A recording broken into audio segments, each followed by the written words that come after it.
Ẹ káàárọ̀ o, gbogbo ẹ̀yin èèyàn wa níbi gbogbo tí ẹ bá ti ń gbọ́ wa, a kí gbogbo yín pátápátá wípé happy Sunday. Ẹ̀yin mọ́mì wa, ẹ̀yin dádì wa, ẹ̀yin ẹ̀gbọ́n wa, láti Amẹ́ríkà, láti Canada, láti Europe, gbogbo Europe pátápátá a ò dá kankan sí nínú wọn, láti Africa, Asian country, Australia lọ́hùn, Zealand, gbogbo yín pátá òun ni mo kí ní àárọ̀ yìí wípé ẹ ṣé gbogbo ẹ̀yin ọmọ Yorùbá pátá, ẹ sì kú fífi ọmọ ènìyàn ṣe, ojú kò ní tì yín. Today is Sunday. Today is 11 July 2021. A sì dúpẹ́ lọ́wọ́ Ọlọ́run tó fún wa ní oore ọ̀fẹ́ ńlá tí a tún fi jọ wà, a tún fi jọ ríra lónìí láyọ̀ àti àlàáfíà. Mo dúpẹ́ gidigidi gan lọ́wọ́ gbogbo yín pátá, ojú ò ní tì yín. Ẹ kú àtìlẹ́yìn bàbá wa Sunday Ìgbòho, ojú kò ní tì yín lẹ́ẹ̀kan sí. Gẹ́gẹ́ bí ẹ ti mọ̀ wípé bí obìnrin bá ń tẹnumọ́rọ̀, nǹkan kan ń ṣẹlẹ̀ nìyẹn. Bí ò bá sì ti nídìí, gẹ́gẹ́ bí àwọn àgbà tí ń po òwe yẹn, wọ́n á ní obìnrin kìkù ń jẹ́ kúmólú. Ìdí kan náà òun ni mo tún sáré jáde fún láàárọ̀ yìí. Ẹ sì má bínú sí mi púpọ̀ wípé ẹ ò gbọ́ ohùn wa púpọ̀ nínú ọ̀sẹ̀ tí ó kọjá. Ẹ̀yin àgbàlagbà náà ni ẹ máa ń pa òwe wípé ojú tó máa bá ni kalẹ̀ kò jẹ́ kí ó máa ti àárọ̀ ṣepin. Tí ojú bá máa báyàn kalẹ̀, kò lè ti àárọ̀ ṣepin. Ṣẹ́jọ́ mo tún fẹ́ fún gbogbo ẹ̀yin àgbàlagbà wa àti gbogbo ẹ̀yin ọmọ wẹ́wẹ̀wẹ́ tí ó dàbí ẹni wípé òwe tí àwọn bàbá wa tí wọ́n ti ṣe sílẹ̀, tó dàbí ẹni pé ẹ ti kó dànù, ẹ lọ mójútó dáadáa.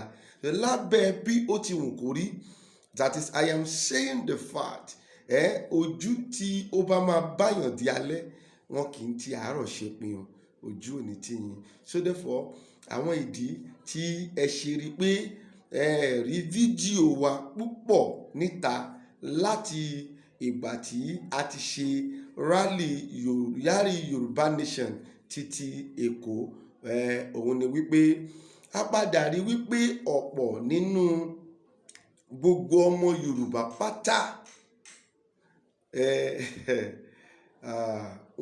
they are not sincere to the journey, to the struggling. A rí pé wọn ò sincere to the struggling. Ó dẹ̀ jẹ́ ohun tí ó bà wá ní ọkàn jẹ́ gidigidi gan. Níbi tí àwa kan ti ń gbé struggle yẹn, tí a ti ń gbé sókè, à ń rí wípé àwọn kan nínú àwọn ọmọ Yorùbá níṣe ni wọ́n ń gbé struggle Yorùbá Nation, níṣe ni wọ́n ń gbé lọ ń jù sílẹ̀. Ìyẹn ò ní jẹ́ kí ìrìn àjò yẹn kó yá púpọ̀, ó sì bu omi tútù sí wa lọ́kàn nítorí pé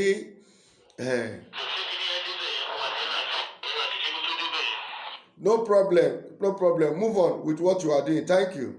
Ṣé ẹ gbọ́ mi?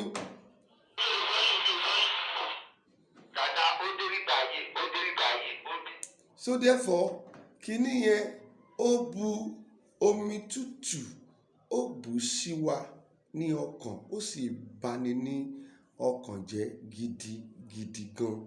Gẹ́gẹ́ bí mo ti sọ nínú àwọn fọ́nrán mi tí ó ti kọjá sẹ́yìn àárín ìgbà yẹn, láàárín ìgbà tí rally yìí ṣẹlẹ̀, wípé ọ̀pọ̀lọpọ̀ ló send message sí mi tó sọ wípé ọ̀lẹ ni wá, kíní kan ni wá, akọ̀nnẹ́nu ni, ẹnu wa ti pọ̀ jù. Kì í ṣe bẹ́ẹ̀. Ṣẹ̀dúdú ọ̀rọ̀ yìí nígbà táwa náà jókòó tá a rò ó, ṣe ló dá omi tútù sí wa lọ́kàn wípé àṣé Yorùbá òun ni ọ̀tá Yorùbá. Yorùbá, ẹ̀yin ni ọ̀tá ara yín. jẹ́ kí n tún wá yànnàná ẹ̀ lẹ́ẹ̀kan sí i. Màá tún yànnàná ẹ̀ kí gbogbo ayé kó tún lè gbọ́, ṣùgbọ́n kì í ṣe gbogbo ènìyàn ló lè gbọ́ wáyé. A sì dúpẹ́ lọ́wọ́ gbogbo ẹ̀yin tí ń gbọ́ wáyé dáadáa, ojú kò ní tì yín. Bí èmi bá jáde ní ìjọ yẹn, mo tún fẹ́ sọ, and this will be the last time tí mo máa tún mẹ́nulé nínú àwọn fídíò ọ̀fọ́nrán tí à ń ṣe jáde. Now, tí bàbá Kóìkì náà bá jáde ní ọjọ́ yẹn, mo fẹ́ jẹ́ kí ẹ mọ̀ dáadáa, gbogbo ẹ̀yin ọ̀jọ̀gbọ́n, gbogbo ẹ̀yin Yorùbá dáadáa, ọjọ́ yẹn ó máa jẹ́ ọjọ́ tí ẹ̀jẹ̀ máa pọ̀ gan. Ẹ̀jẹ̀ ó máa pọ̀. Kó má bàa rí bẹ́ẹ̀, kì í ṣe decision tiwa nìkan náà, apart from wípé Ọlọ́run fi ìran ohun tó fẹ́ ṣẹlẹ̀ ní ọjọ́ yẹn wọ̀n wá. Àwa dẹ̀kẹ̀rẹ̀ a wò láàrin pé ohun tó Olúwa fi wọ̀n wá yìí àti ohun tí àwọn ọ̀jọ̀gbọ́n, ẹ̀yin ò mọ̀ pé ọ̀pọ̀lọpọ̀ tó ń wò wá yìí kò mọ̀ wípé a sì tún ní àwọn àgbààgbà gidi nílẹ̀ Yorùbá tó máa ń pè wá láti lè tún máa tọ́ wa sọ́nà láàrin ọ̀rọ̀ tá à ń sọ. Ọ̀pọ̀lọpọ̀ lérò pé a kàn ń wáta láti wájà àwa máa sọ̀rọ̀ ni. No, àwa kì í ṣe òpùrọ́. A kì í ṣe òpùrọ́ orí social media. Mo wo social media yìí dáadáa, mo rí wípé ọ̀pọ̀lọpọ̀ tó wà ń bẹ̀ nítorí pé kí wọ́n lè jẹun jẹ ni, wọ́n kàn fabricate irọ́ kan. Tó bá fabricate irọ́, ó mọ̀ kọ́ tó ń pè. Ìkíní, bóyá wọ́n ti fún wọn lówó láti parọ́ mọ́ èèyàn. Ìkejì, ìmí máa fabricate irọ́ yẹn débi wípé a fẹ́ jẹ́ kí àwọn èèyàn sáré lọ wo fídíò òun, kí numbers of the people tó wo fídíò yẹn kó lè high, kó lè rí owó gbà ní orí ọwọ́ àwọn YouTube. Àtiwọ́ àtọlọ́pàá, ta ló wá yàtọ̀ nínú èyí méjèèjì? tó bí gbogbo ọkàn ọlọ́pàá láyé yìí tó bá dẹ̀ dúró ni wípé ó fẹ́ gba owó lọ́wọ́ ẹ̀. Àtiwọ́ tó wà lórí social media tó lérò wípé ìwọ náà mọ̀ wípé òtítọ́ kọ́ ló ń sọ, you know in your heart.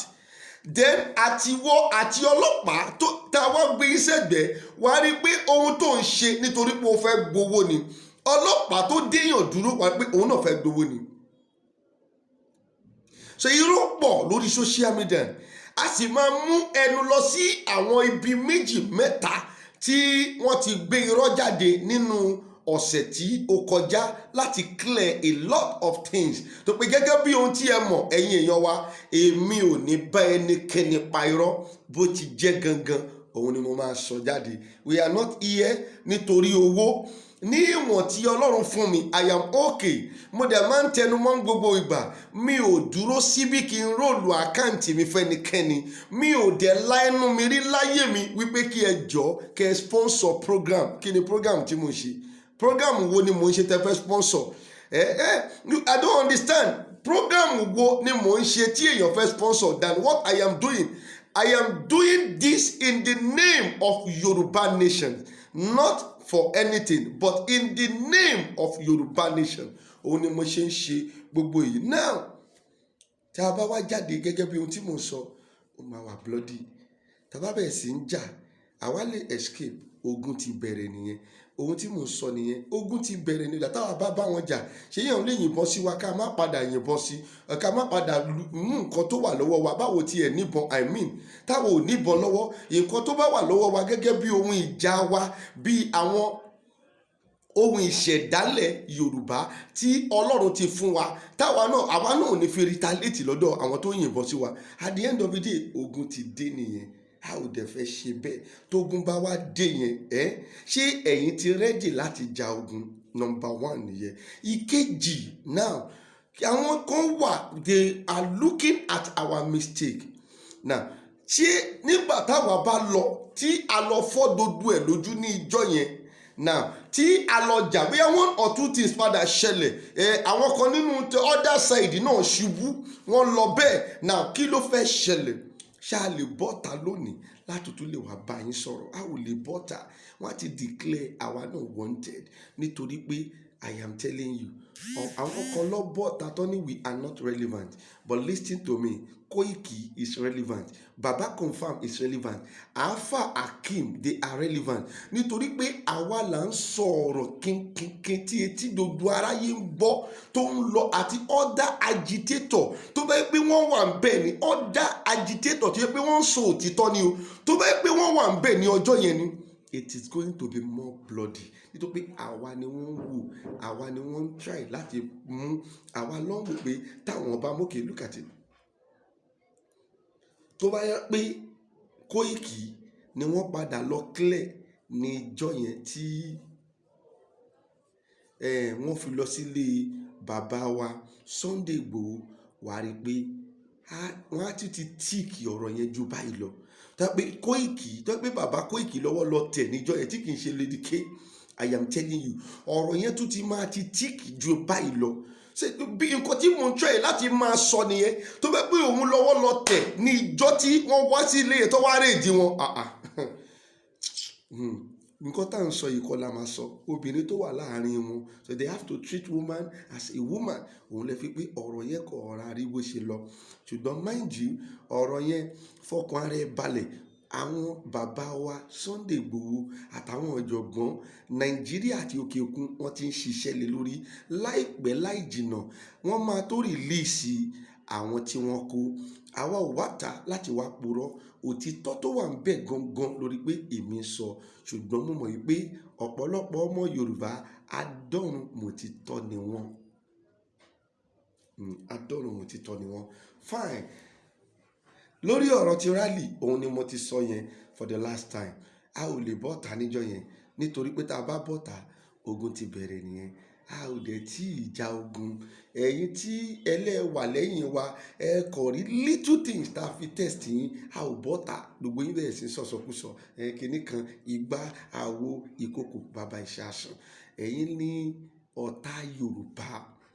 A sì rí àwọn èèyàn tó yẹ pé ọmọ Yorùbá, ojúlówó ọmọ Yorùbá, a sì rí wọn gidigidi gan, tí wọ́n sì tún sọ fún wa pé sẹ́ni tòótọ́ bàbá aláwọn ń gbàdúrà pé kẹ́ ẹ má bọ́ ọ̀tá, yẹ pé àwọn ò lè rí wa pé ó ní ṣùgbọ́n àwọn ń gbàdúrà pé ká má bọ́ ọ̀tá, pé nǹkan tó máa ṣẹlẹ̀ kò bá ju báyìí lọ. Ẹ ṣe gan ni. It is not that bóyá a fi ń gbéra wa ga, no, but ohun tó ní láti tó máa ṣẹlẹ̀ gangan, òun làwa ń sọ fún yín yẹn.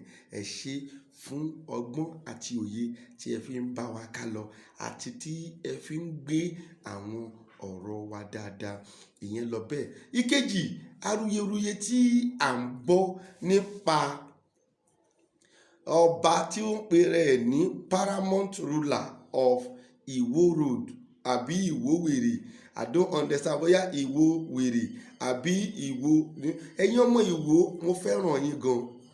Mo fẹ́ràn yín gan. Ẹ má jẹ́ kí ọba yín kó jẹ́ ká lọ máa tọwọ́ bọ̀ yín lójú. Now, tí ọba yín bá ń ṣe bó ṣe ń ṣe yìí, tí ẹ̀yin ò dẹ̀ dìde láti lè correct ẹ̀, à ń fẹ́ máa kó yín mọ́ ọba yín wípé ọ̀dàlẹ̀ ilẹ̀ Yorùbá ni yín. Èmi ò ní problem pẹ̀lú ẹnikẹ́ni, but I will come out to say it the way it is in my heart and the way God sent me. I am not an agitator. You know, I continue saying it. I am a prophet of God. I am a spiritualist. I run spiritual church and I do spiritual work. So therefore, many people called me, they said, no, I am not agitator. Ọlọ́run ló kàn rán èmi sínú iṣẹ́ Yorùbá Nation.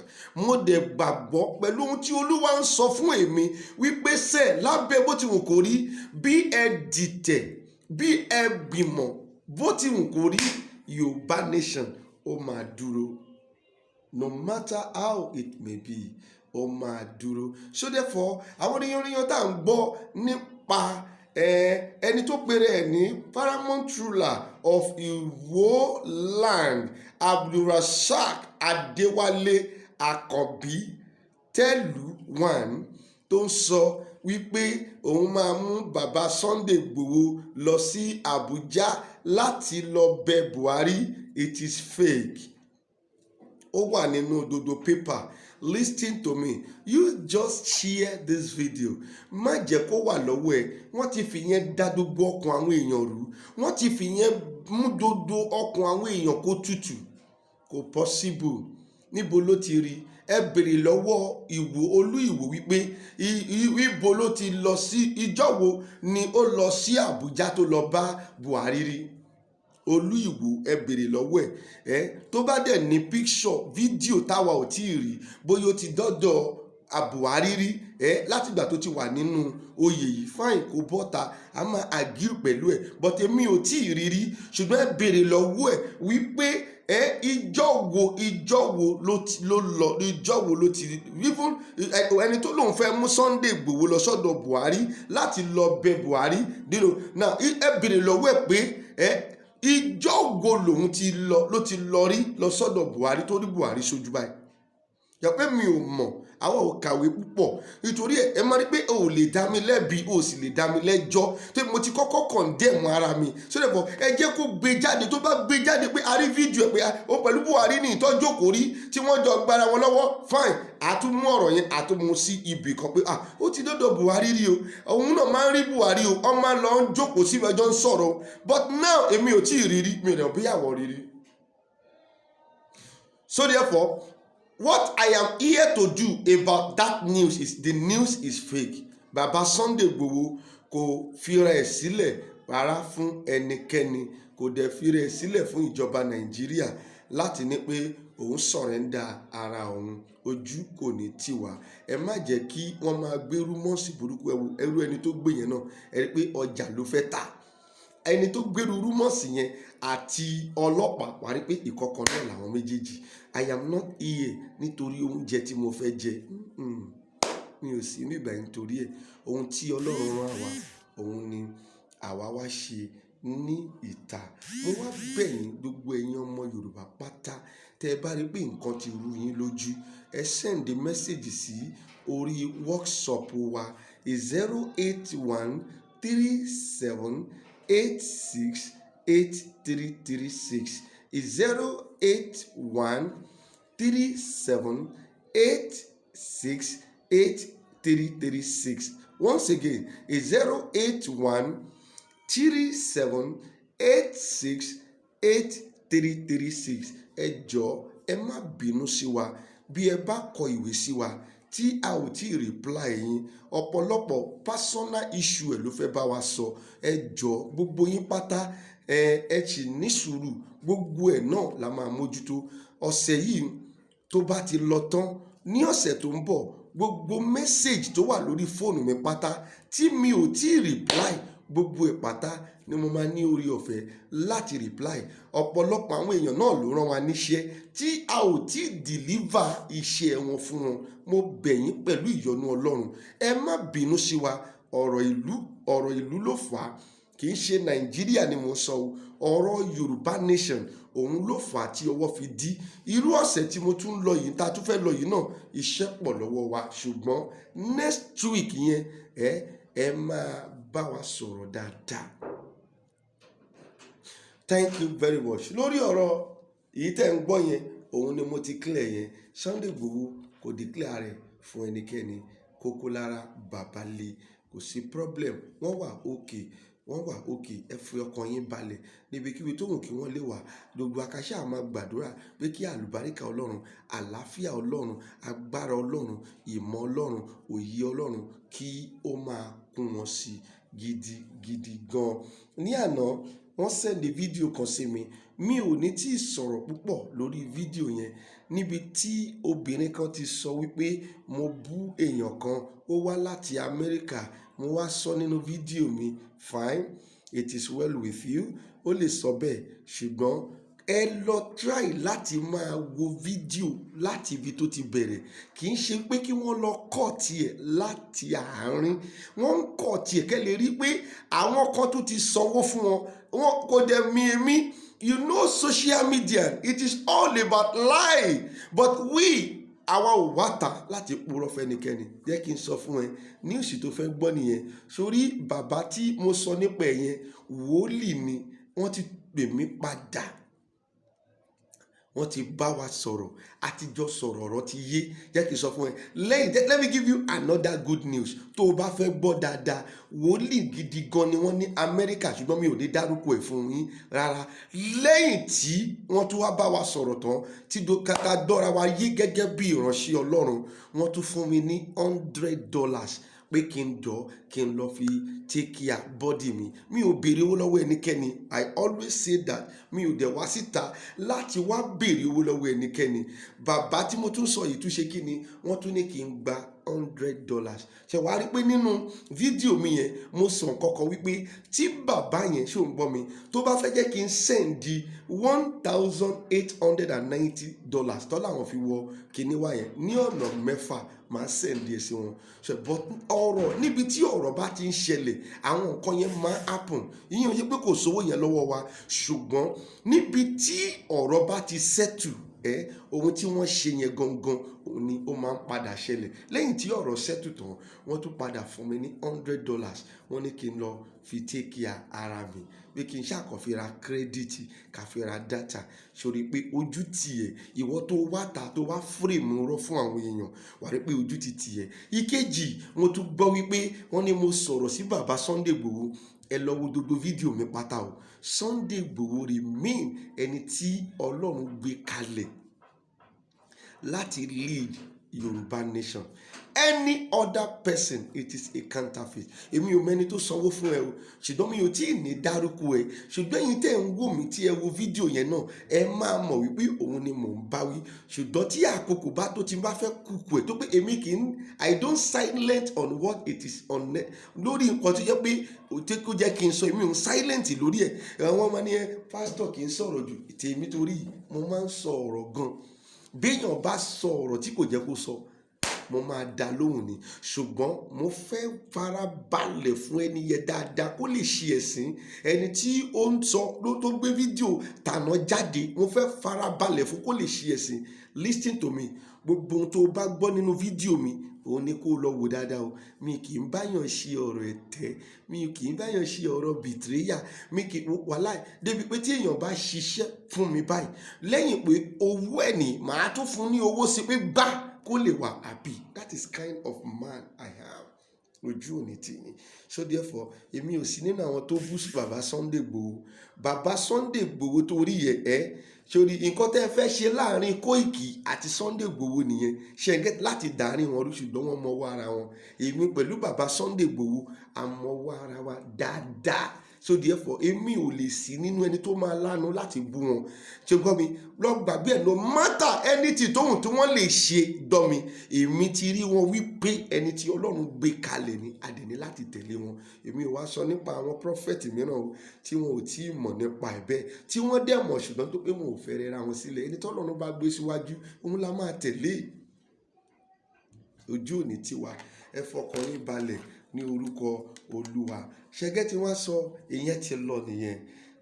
I am continue saying it about Gani Adams. I don't know that man from anywhere. Ṣùgbọ́n bí Ọlọ́run bá ní kí n sọ̀rọ̀ nípa èèyàn, èèyàn pé mo máa ń sọ, èmi fúnra mi kọ́ ni mò ń dárúkọ èèyàn. Èyí tí orí yẹn tí orí pé ó sọ̀rọ̀ tó parọ́ yẹn nínú fídíò tó gbé jáde lánàá yẹn, Ọlọ́run ò tí ì ní kí n sọ kọ́kọ́ nípa ẹni. Mo kọ yànnànú ẹ̀ fún tó gún ẹ̀yin tí ẹ wò ó. Ẹ̀yin náà mọ̀ pé irọ́ ló ń pa. Èmi ò ní nǹkan. I don't have any skeleton in my cupboard. Ṣé fídíò mi ni kó lọ wò, ibi tó ti gbé jáde gangan, lọ wo fídíò yẹn láti ìbẹ̀rẹ̀ dókè wá rí pé irọ́ ló ń pa fún ẹ. Wọ́n lè lọ kọ́ọ̀tì kankan láàrin kọ́ lọ edit it. I don't know anything, but lọ wo fídíò yẹn dáadáa kó lè rí i pé èmi ò bẹ́yàn kankan bú Sunday Igboho. Bàbá tó dẹ̀ sọ pé a ṣépè fún tó wá láti Amẹ́ríkà, bàbá fúnra wọn ti pè mí àti settle matter. In fact, good news tó wà ń bẹ̀ ni mo sọ lẹ́ǹkan yẹn. Lẹ́yìn tó settle matter tó bá rí kí n lọ ra credit pé àwọn tún bọ́ọ̀nù kíní mi o. So that man is nice man and is a prophet of God. Bọ́rọ̀ yẹn ṣe rí lọ́kàn wọn nígbà yẹn ni wọ́n ṣe sáré sọ. Tó gbogbo nǹkan tí wọ́n sọ fún mi ni pé bọ́rọ̀ yẹn ṣe rí ní ọkàn àwọn làwọn ṣe sọ. Wọ́n dẹ̀ padà understand the fact tí a ò fi bọ́ta ní ìjọ yẹn. Ẹ ṣé gidigidi gan. Thank you very much. Wọ́n fẹ́ mọ̀ pé gbogbo ẹ̀yin màmá wa tí wọ́n ń fún tí social media ń fún wàhálà, ẹ̀yin bàbá wa tí social media ń fún wàhálà, social media tẹ́rí yẹn irọ́ ti pọ̀ jù níbẹ̀ o. Ẹ ṣe gan ni. Nínú ayé yìí, òpùrọ́ pọ̀ ń bẹ. Ẹ̀yin ni kẹ́ shine face yín. Irọ́ ti pọ̀ jù lórí social media. Ẹni tó bá dẹ̀ ń purọ́, ó máa jalè ni. Kò sí bí a ṣe fẹ́ ṣe, ojú kò ní tì yín. Gẹ́gẹ́ bí mo ti sọ tẹ́lẹ̀, gbogbo àwọn tí wọ́n kó pátá iṣẹ́ tí ń lọ lórí wọn, wọ́n máa fi wọ́n sílẹ̀. Ṣùgbọ́n kí n tó kúrò níbí báyìí, jẹ́ kí n ṣáà máa sọ fún ẹ. It's a prophecy, kì í ṣe irọ́. Ọba ilẹ̀ Yorùbá, gbogbo wọn pátá ló wà nínú gbogbo wàhálà tí èmi àti ìwọ tí a jọ ń tẹ̀lé, tí a jọ ń tó ń tàn rí lónìí. Ọba ilẹ̀ Yorùbá, ẹ̀yin ọba ilẹ̀ Yorùbá, ẹ ti useless ara yín lọ́wọ́ àwọn tí wọ́n pera wọn ní ìjọba. Tó pé ọba tí ìgbàanì tá a mọ̀ ní ọba, bí ìjọba bá tiẹ̀ gbé nǹkan kan wá síwájú wọn, tó bá dẹ̀ pé kò tọ́, ọba máa ní kò tọ́ ni, kò dẹ̀ nígbà. Tàtẹ́yìn ọba ti sin owó ni wọ́n fi ra yín, owó ni wọ́n fi install yín. Wo mi ò tí ì dé, mò ń bọ̀. Ìwọ kàn share ẹ̀. Mo tún fi àkókò yìí kí yín pé happy Sunday. Today is on the 11th of July 2021. Ìwọ share fídíò yìí, ẹ fi ọkàn yín balẹ̀. Kò sóhun tó ṣe Yorùbá Nation. Lẹ́yìn Yorùbá Nation náà la wà. Àwọn ọ̀dàlẹ̀, àwọn ni wọ́n kàn máa jìyà bẹ́ẹ̀. Ẹ ṣé gan ni. God bless you. Thank you very much. Mo tún fi àkókò yìí kí gbogbo ẹ̀yin daddy wa, ẹ̀yin mọ́mì wa, ẹ̀yin ẹ̀gbọ́n wa, ẹ̀yin àbúrò wa tẹ́ ń fojú ayọ̀ wo fídíò wa yìí. Ẹ share ẹ̀. Gbogbo wa ní ká ní ọjọ́ rere. Kẹ́ẹ̀dẹ̀ tó pàdé mi nínú sáfíìsì lénìí. Ibẹ̀ gangan ọ̀rọ̀ ńlá wà ń bẹ̀ tá a fẹ́ sọ. Ẹ pàdé mi nínú sáfíìsì wa lónìí níjọ́ Sunday yìí. A ò ní pẹ́ bẹ̀rẹ̀. Sáfíìsì máa bẹ̀rẹ̀ láti aago 12 la máa bẹ̀rẹ̀, tí a máa bẹ̀rẹ̀ sí fídíò tó àwọn fídíò wa máa wọ orí fọ́nrán. A dẹ̀ máa jẹ́ kí ẹ mọ̀ láti tún notify yín bó ti bẹ̀rẹ̀. Share ẹ̀. Orúkọ mi ni Baba Confirm JP. Thank you. God bless you. Have a nice day.